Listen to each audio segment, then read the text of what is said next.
Deməli, mən birinci ifadəni belə yaza bilərəm. Burada 2-də 1 yazılıb. Mən bu ifadanı salıram kökün altına. Yəni kök altında m üstəgəl n bərabərdir kökdə 17.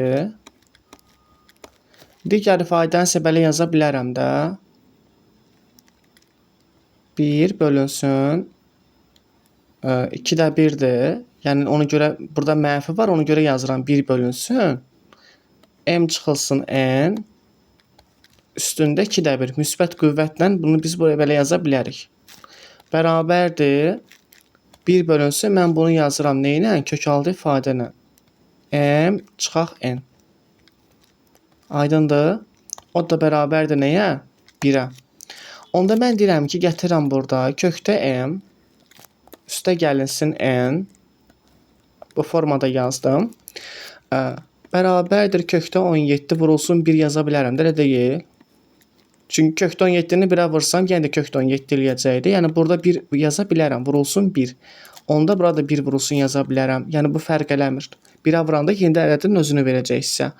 1 də bizdə bax buna bərabərdir də. Ona görə yazıram 1 bölünsün kök altında m çıxılsın nəyə? N-ə. Baxın uşaqlar. Bunun da altına kəsr xətti çəkirəm, 1 yazıram. Daha sonra bunları bir-birinə gəlin çarpaz vuraq. Bunları bir-birinə çarpaz vursam, yəni bax buranı bura vuracam, buranı da bura vurmuş olacam. Onda nə olacam burada? Kök altında m üstəgəl n. Gəlin bunları bir dəfəlik bir kökün altında yazaq. M çıxılsın n. Yəni bu köklə bu kökün dərəcələri eynidir. Mən ona görə bunları eyni bir kökün altında yaza bilərəm. Biri də vuraram kökdə 17-yə və bərabərləşdirərəm. Hər iki tərəfdə kök var və dərəcələr eynidirsə, köklər ixtisar olunur, gedir. Yerdə qalır nə? M üstəgəl n və m çıxılsın n. Bərabərdir 17-yə.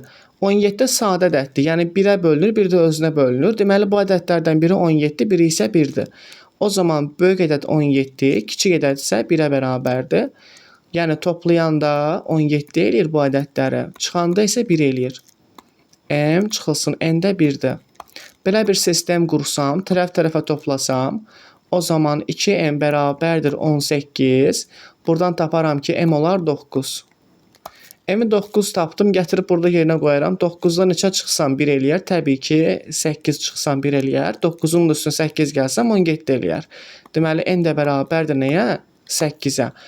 Bizdə sualda deyir, m kvadrat üstəgəl n kvadratını tapmalısan. M yəni 9-dur, yazıram m kvadrat üstəgəl n-in kvadratı. Yəni 9-un kvadratı üstəgəlinsin 8-in kvadratı. Bu da eləyəcək 81 üstəgəlinsin 64. 5, 8-dən də 6-nı toplasam 145. Düzgün variant A bəndi olmuş olacaq. Aydın oldu.